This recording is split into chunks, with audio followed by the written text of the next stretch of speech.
Recipe बनाउँछु मतलब खानाको परिकार तर अचारको परिकार हो यो सोयाबिन भिजाइदिने अनि यस्तो मसिनो पारेर काट्ने हैन यस्तो मसिनो पारेर काट्ने अनि गोलभेडालाई राम्रोसँग पखाल्ने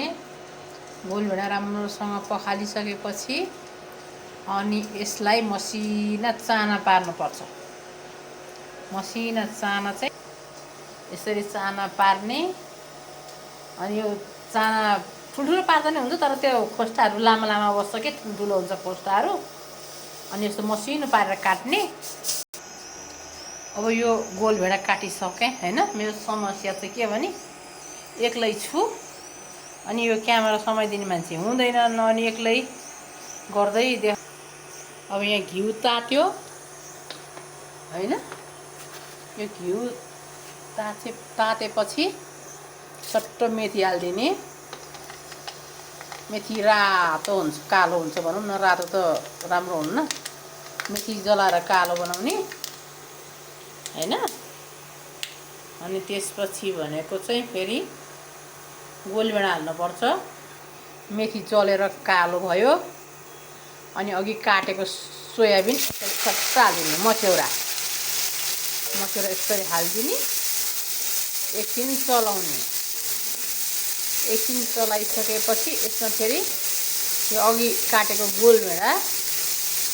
ल्याएर टक्क हाल्नुपर्छ यसमा अरू केही राख्नु पर्दैन राख्दा पनि हुन्छ मसलाहरू अब आफूलाई के मनपर्छ त्यो सबै राख्दा हुन्छ राख्नै पर्छ भन्ने पनि छैन नराख्ने भन्ने पनि हुँदैन थोरै बेसार र स्वादअनुसारको नुन चाहिँ राख्न पर्यो अनि अरू मरमसलाहरू त अब राख्दा पनि भयो नराख्दा पनि भयो मरमसलाहरू हाले मरमसलाहरू राख्यो भने चाहिँ धेरै टिक्दैन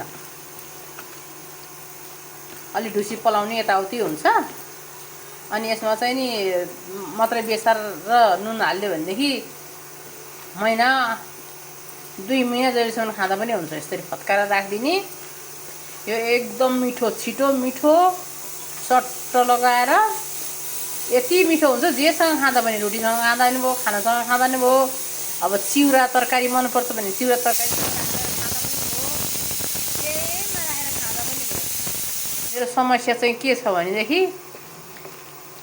यो समाइदिने क्यामेरा समाउने मान्छे कोही पनि छैनन् त्यही भएर एक्लै छु मेरो फेस चाहिँ देखिँदैन यो पकाएको मात्रै देखिन्छ काम गरेको मात्रै देखिन्छ भनौँ न पकाएको काम गरे सबै देखाउन सक्छु अब फेस देखाउन चाहिँ अब त्यति धेरै जान्ने मान्छेमा परिएन आफू केही नजानिएको परियो हैन त्यही भएर हो हस्त यो धन्यवाद यो पकाइसकेर पनि अर्को बनाउँछु भ्याएँ भने भ्याएन भने टाटा।